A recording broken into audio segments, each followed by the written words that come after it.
আওয়ামী লীগের প্রধান কার্যালয় এখন ব্যবহার হচ্ছে পাবলিক টয়লেট হিসেবে।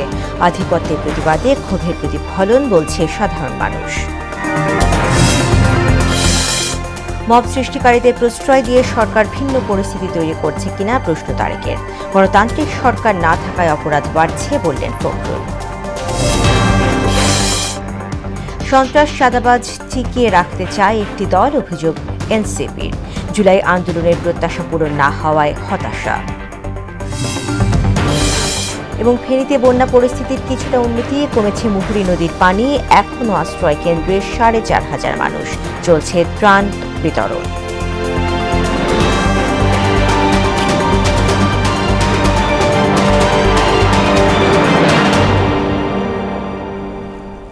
আসসালামু আলাইকুম, মোহনা সংবাদে সবাইকে স্বাগত। শুনছিলেন শিরোনাম, সঙ্গে আছি তাসমিয়া সেরিন। এবার বিস্তারিত। একসময় ক্ষমতার কেন্দ্রস্থলে থাকা আওয়ামী লীগের কেন্দ্রীয় কার্যালয় এখন পাবলিক টয়লেট হিসেবে ব্যবহার করছে সাধারণ মানুষ। শুধু তাই নয়, আপাত ধ্বংসস্তূপ এই ভবন এখন মাদকসেবী ও ভবঘুরেদের আখড়া। সংশ্লিষ্টরা বলছেন, এটি শুধু একটি ভবনের পতন নয়, বরং দীর্ঘদিনের একদলীয় আধিপত্যের পর সাধারণ মানুষের ক্ষোভের প্রতিফলন। বিস্তারিত জানাচ্ছেন এস.ইউ সেলিম, ক্যামেরা ছিলেন মনিরুল ইসলাম। মাত্র এক বছর আগেও ভবনটি ছিল ক্ষমতার কেন্দ্রবিন্দু। তবে গত ৫ আগস্ট ছাত্র জনতার গণ অভ্যুত্থানে শেখ হাসিনা পালিয়ে যাওয়ার পর বদলে গেছে চিত্র। চকচকে সেই ভবন এখন কেবলই ধ্বংসাবশেষ। ভবনের নিচতলায় ব্যবহৃত হচ্ছে পাবলিক টয়লেট হিসেবে। চারপাশে ছড়িয়ে পড়েছে দুর্গন্ধ। পরিত্যক্ত এই ভবনে নানা অনৈতিক কাজ চলছে এমন অভিযোগে ভবনের অভ্যন্তরে প্রবেশ করে টিম মোহনার অনুসন্ধানী প্রতিবেদক। উৎকট গন্ধ ও গা ছমছমে অন্ধকার ভুতুড়ে পরিবেশে নিচতলা পেরিয়ে দোতলার সিঁড়িতে পা দিতেই উপর থেকে শুরু হলো পাথর বৃষ্টি। ভয় উপেক্ষা করে একটু শব্দ করে সামনে এগিয়ে দোতলা পেরিয়ে তৃতীয় তলায় উঠতেই দেখা মেলে ঘুমন্ত এক হকারের। ক্যামেরা দেখে অপ্রস্তুত হকারের কাছে পাওয়া গেল প্রাথমিক তথ্য। পুলিশ আসলে কথাবার্তা বলেছিল, জিজ্ঞেস করে কি করে অনুসন্ধানের গভীরে যেতে দরজা জানলাবিহীন কক্ষগুলোতে ইট পাথর ও টাইলসের ধ্বংসস্তূপের মধ্যে মাদক ও অবৈধ কিছু আছে কিনা সেটি দেখার চেষ্টায় সামনে এগিয়ে চলা। এরপর ঝুঁকিপূর্ণ সিঁড়ি বেয়ে এগুতেই ভবনের চতুর্থ ও পঞ্চম তলায় দেখা মেলে ভবঘুরে একদল কিশোরের। এলোমেলো প্রশ্নোত্তরে বোঝার চেষ্টা, এখানে আসলে কি হয়।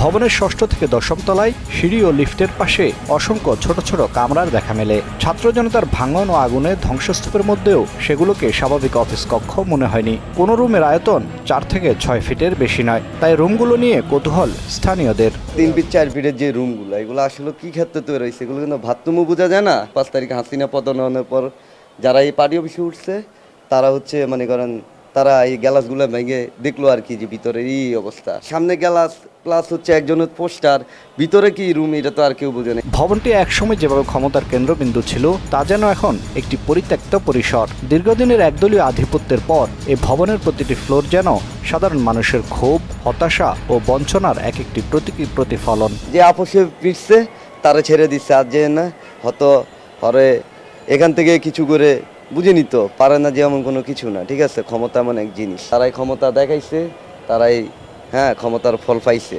যতটুকু দেখাইছে তার ফল পাইছে। ভবনের ভেতরে ছোট ছোট ঘরে কাঁথা, বালিশ ও বিছানা সহ থাকার ব্যবস্থাও দেখা গেছে, যেখানে রাতের অন্ধকারে অনৈতিক কার্যক্রম ঘটছে বলে অভিযোগ স্থানীয়দের। এস.ইউ সেলিম, মোহনা সংবাদ, ঢাকা। মব সৃষ্টিকারীদের আশ্রয় প্রশ্রয় দিয়ে সরকার ভিন্ন পরিস্থিতি সৃষ্টি করতে চায় কিনা এমন প্রশ্ন তুলেছেন বিএনপির ভারপ্রাপ্ত চেয়ারম্যান তারেক রহমান। অপরাধী যেই হোক, দেশের প্রচলিত আইনে বিচার করার দাবিও জানান তিনি। শনিবার বিকেলে রাজধানী গুলশানে এক অনুষ্ঠানে ভার্চুয়ালি যুক্ত হয়ে এসব কথা বলেন তারেক রহমান। এতে বিএনপি মহাসচিব মির্জা ফখরুল ইসলাম আলমগীর বলেন, গণতান্ত্রিক সরকার না থাকায় আইনশৃঙ্খলা পরিস্থিতি খারাপ হচ্ছে। আগামীতে বাংলাদেশের মানুষের সমর্থনে বিএনপি সরকার গঠন করতে সক্ষম হলে আমাদের অন্যতম সর্বোচ্চ চেষ্টা থাকবে যে মানুষগুলো প্রাণ দিয়েছেন গণতন্ত্রের কণ্ঠকে রোধ করে দেওয়ার জন্য, সেই হত্যার বিচারগুলো যাতে সুষ্ঠুভাবে হয় তার সর্বোচ্চ উদ্যোগ বিএনপির থাকবে। সংস্কার, বিচার ও নতুন সংবিধান প্রণয়নের জনদাবির বিরুদ্ধে দাঁড়িয়ে যাচ্ছে একটি পক্ষ, এমন মন্তব্য করে জাতীয় নাগরিক পার্টি এনসিপির আহ্বায়ক নাহিদ ইসলাম বলেন, একটি দল সন্ত্রাস চাঁদাবাজি টিকিয়ে রাখতে চাইছে। এনসিপির আরেক নেতা সার্জিস আলম বলেন, জুলাই আন্দোলনের প্রত্যাশা এখনও পূরণ হয়নি। মাসব্যাপী পদযাত্রা কর্মসূচির অংশ হিসেবে শনিবার সাতক্ষীরা ও বাগেরহাটে এসব কথা বলেন তারা।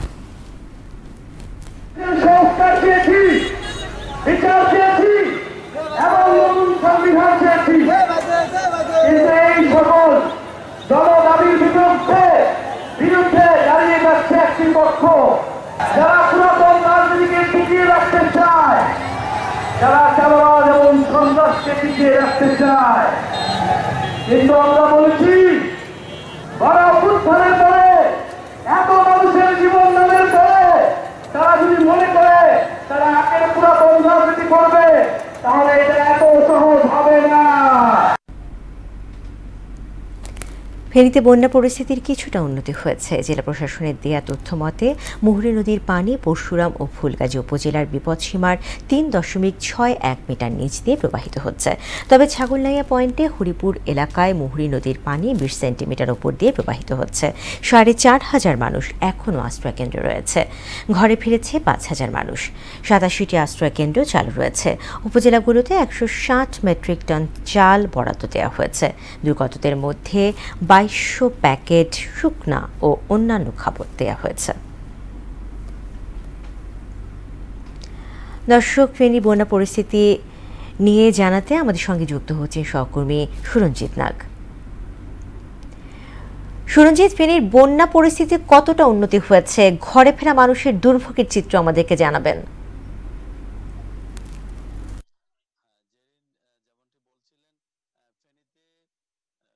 আমরা যেটি জেনেছি, পানি উন্নয়ন বোর্ডের তথ্য মতে ফেনীতে 136টি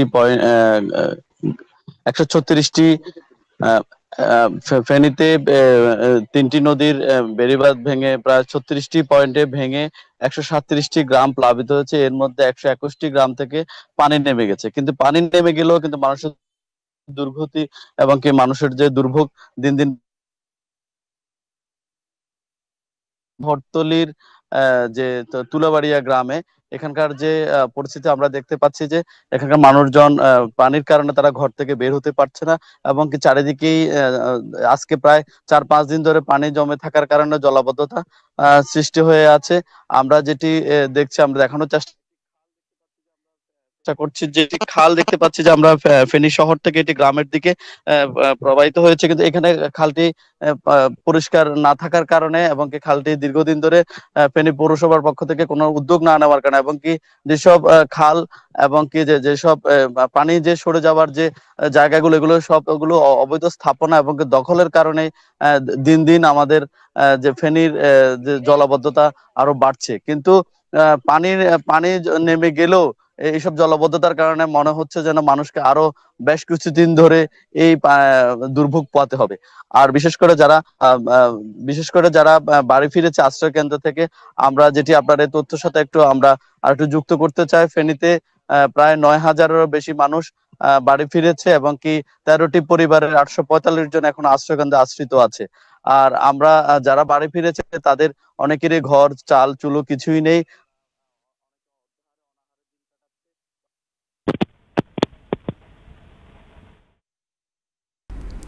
সুরঞ্জিত, আপনাকে ধন্যবাদ।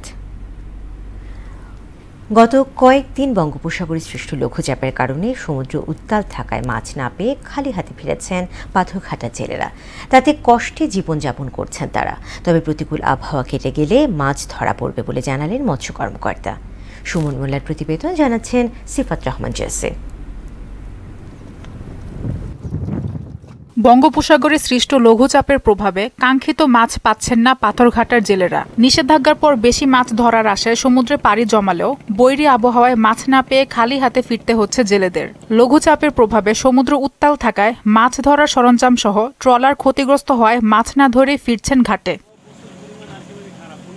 এই অবস্থায় ঋণের বোঝা দিন দিন বাড়ছে। এই কারণে সংসার চালাতে হিমশিম খাচ্ছেন জেলেরা। সাগরে মাছ আছে, কিন্তু মাছ এই বন্যাবাড়িতে মাছে মাছ দেয় না। ভয়াবহের ভিতরে আমরা সিঙ্গেলের ভিতরে পড়ছিলাম ওই সময়, তারপর তো সকালে চলে এসেছি আমরা। সাগরে খুব অবস্থা খারাপ, আবার পরিস্থিতি খুব খারাপ। আমরা এই আবহাওয়া খারাপের কারণে মাছ ধরতে পারিনি। সাগরে যাওয়ার পর ওই নামছি, নামে একটা খাও দিতে পারছি, জালদরি পাহাইছে, হিরে মিরে গেছে, এই আবার উঠতে পক্ষি দিয়ে গেরাফি দিয়ে জালদরি হারছি মারছি এই 10 দিন বইয়া। মাছ বাজে না, খুব জালদরি সব পাহাই যায়, জালদরি ছিঁড়ে যায়। নিম্নচাপের কারণে সাগর উত্তাল থাকায় কাঙ্ক্ষিত মাছ ধরতে পারছেন না জেলেরা জানিয়ে মৎস্য কর্মকর্তা বললেন, বৈরী আবহাওয়া কেটে গেলে ঝাঁকে ঝাঁকে মাছ ধরা পড়বে। 16 তারিখ থেকে যে এই যে 22 তারিখ পর্যন্ত নিম্নচাপ ছিল, সেই নিম্নচাপে ফিশিং ট্রলারগুলো সমুদ্রে যেতে পারতেছে না। আমরা আশা করি এবং এই নিম্নচাপের শেষ হলে ট্রলারগুলো সমুদ্রে যাবে এবং ঝাঁকে ঝাঁকে তাদের কাঙ্ক্ষিত মাছ, ইলিশ মাছ সহ অন্যান্য সামুদ্রিক মাছ নিয়ে আমাদের বিএফটিসি ঘাটে অবতরণ করবে। বঙ্গোপসাগরে সৃষ্ট লঘুচাপের প্রভাবে উপকূল জুড়ে গত কয়েকদিন ধরে বৈরী আবহাওয়া বিরাজ করছে। সিফাত রহমান, জেসি, মোহনা সংবাদ। গত কয়েকদিনের প্রতিকূল আবহাওয়ার পর দেশের দক্ষিণাঞ্চলের সবচেয়ে বড় ইলিশের অবতরণ কেন্দ্র হিসেবে পরিচিত চাঁদপুর মাছঘাটের খবর জানাতে আমাদের সঙ্গে যুক্ত হচ্ছেন সহকর্মী মোহাম্মদ ফাহাদ। ফাহাদ, নদীতে কি পর্যাপ্ত পরিমাণে মাছ পাওয়া যাচ্ছে কিনা আমাদেরকে জানাবেন।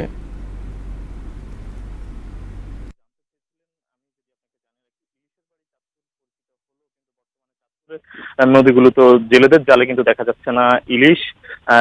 কিছুদিন আগেও কিন্তু জাটকা রক্ষা অভিযান 2 মাসের অভিযান শেষ হওয়ার পরে কিন্তু জেলেরা তাদের কাঙ্ক্ষিত ইলিশের লক্ষ্যে কিন্তু নদীতে নেমে গেলেও অন্য বছরের তুলনায় কিন্তু এই বছর যে মাছ উঠার কথা কিন্তু সেই পরিমাণ ইলিশ কিন্তু তারা পাচ্ছে না। তবে ইলিশের পাশাপাশি কিন্তু অন্যান্য যে প্রজাতির মাছ আছে তাও কিন্তু কিছুদিন পেলেও কিন্তু বর্তমানে তাও কিন্তু শূন্য।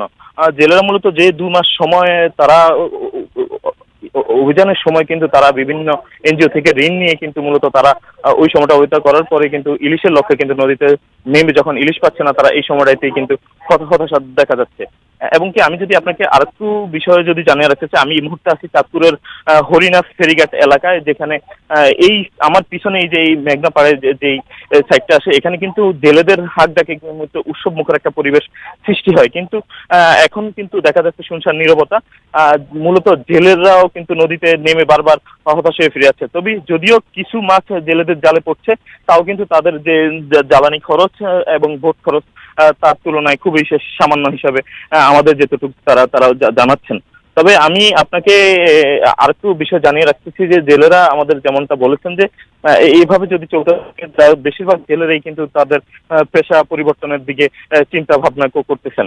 ও আমি আরেকটু জানাই, মূলত চাঁদপুরের আড়তগুলোতে মূলত যেই পরিমাণ এই সামান্য মাছ আসে এই তুলনায় কিন্তু মাছের দাম প্রায় অন্য সময়ের তুলনায় আরো অনেকটা বেশি। আমি এই মুহূর্তে আপনার মোহনাতে একজন জেলের সাথে কথা বলে জানাতে চাই যে এই সময়টাতে মূলত মাছ না পাওয়ার এবং মাছ কেমন আসছে কিনা। না, মাছ একেবারেই তুলনামূলক অনেকটাই কম, মাছ নাই বললেও চলে। আপনারা দেখতে পাচ্ছেন মাছ একেবারেই নাই। আর মাছটা যা আসে রেটটা অন্তত নাগালের বাহিরে। 1 কেজি মাছ বর্তমানে 3000 টাকা কেজি চলতেছে। 500-700 গ্রামের মাছ মনে করেন 2500 থেকে 2600 টাকা কেজি চলতেছে। মাছ না থাকার কারণে রেট অত্যন্ত বেশি, আবার থাকলে মাছটা আবার রেটটা তো থাকতো না। আসার কারণ মাছ না আসার কারণ হচ্ছে আপনারা যে মাছ ক্ষেত্রের অভিযানটা একটু ব্যতিক্রম হয়, পুলিশে বা সরকারের টাকা কি অভিযানটা। জি, যেমনটা জানাচ্ছিলাম মূলত চাঁদপুরের থেকে যে মাছ মূলত নেই বললেই চলে। এবং আমি যদি দেখাতে যে আড়তগুলোতে মূলত শুনশান নীরবতা। তবে এর জন্য জেলেরা মনে করছে যে নদী দূষণ ও বৈরী আবহাওয়ার কারণে মূলত এই সময়টাতে মাছ পাওয়া যাচ্ছে না। তবে চাঁদপুরের মৎস্য অফিস থেকে যে তথ্য জানিয়েছে যে সামনে হয়তো আরো কিছুদিন গেলেই। ফাহাদ, আপনাকে ধন্যবাদ। যত্রতত্র পার্কিং করায় গোপালগঞ্জ মহাসড়কে বাড়ছে যানজট সহ দুর্ঘটনা, সেই সাথে বিঘ্নিত হচ্ছে সাধারণ মানুষের চলাফেরা। দ্রুত টার্মিনাল নির্মাণের মাধ্যমে সমস্যা সমাধানের আশ্বাস দিলেন জেলা প্রশাসক। মাসুদ পারভেজের প্রতিবেদন জানাচ্ছেন সিফাত রহমান জেসে। এভাবে ট্রাক, পিকআপ এবং বাস পার্কিং করা হয়েছে গোপালগঞ্জ মহাসড়কে, যার ফলে যানজট বৃদ্ধির সাথে সাথে বাড়ছে দুর্ঘটনা। নিয়ম না মেনে পার্কিং করায় গন্তব্যে পৌঁছাতে অসুবিধায় পড়ছেন মানুষ। নির্দিষ্ট স্থানে একটা পার্কিং জোন থাকা উচিত, যেখানে পার্কিং করলে আমাদের গাড়িগুলো সেফটি থাকবে এবং যানবাহনের নিরাপত্তা থাকবে। আরেকটা হচ্ছে দুর্ঘটনা রোধ অনেকটা হবে। রোডের এক সাইড চলে গেছে হচ্ছে আপনার এই ট্রাকগুলো খেয়ে ফেলছে, তখন রাস্তা তো ছোটো হয়ে গেছে, তখন একটা ক্রস করতে গেলে একটা গাড়ি আসছে বড় গাড়ি আর একটা ছোটো গাড়ি যেতে গেলে তখন দুর্ঘটনার সম্মুখীন হয়।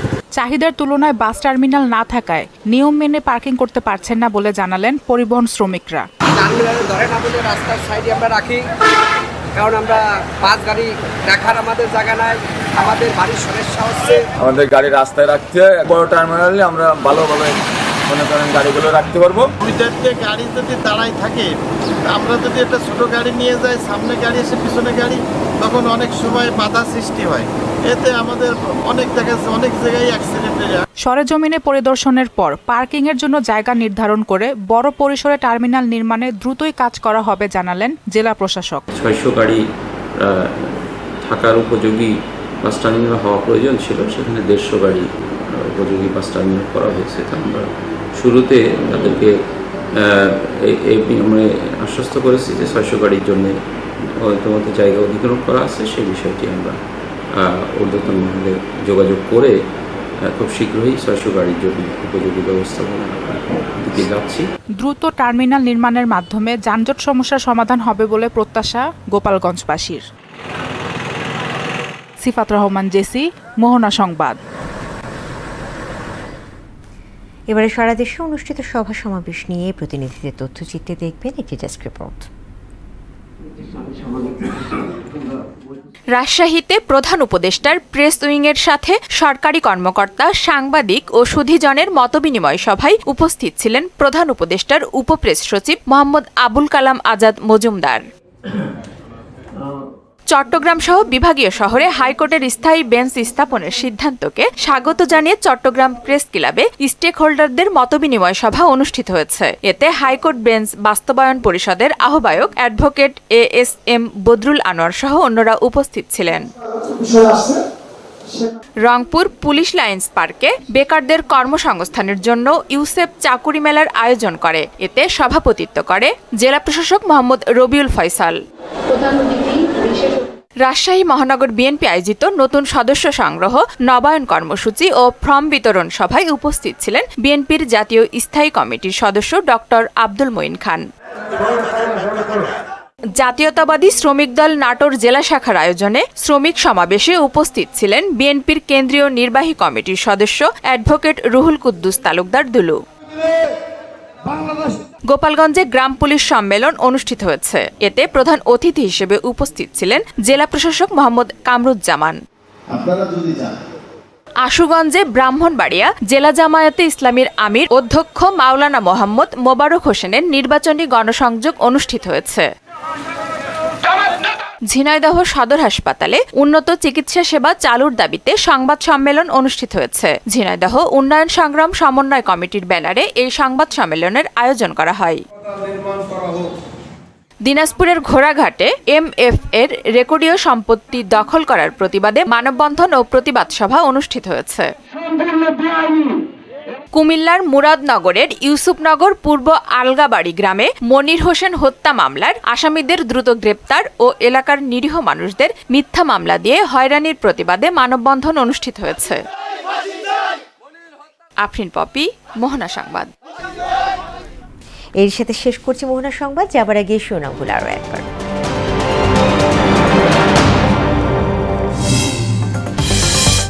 আওয়ামী লীগের প্রধান কার্যালয় এখন ব্যবহার হচ্ছে পাবলিক টয়লেট হিসেবে। আধিপত্যের প্রতিবাদে ক্ষোভের প্রতিফলন বলছে সাধারণ মানুষ।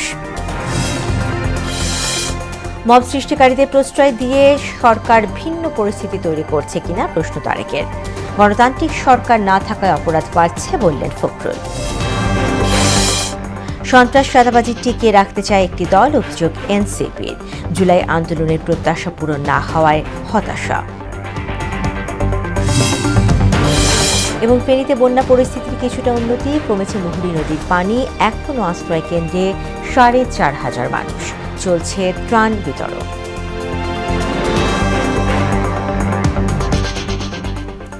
এই ছিল মোহনা সংবাদে। পরবর্তী সংবাদ দুপুর 1টায়। এর আগে সকাল 11টায় দেখবেন সংবাদ এক নজরে। এছাড়া মোহনার সবশেষ খবর জানতে ভিজিট করুন www.mohana.tv। সংবাদ দেখতে পারেন আমাদের ফেসবুক পেজ ও ইউটিউবে। এতক্ষণ সঙ্গে থাকার জন্য ধন্যবাদ।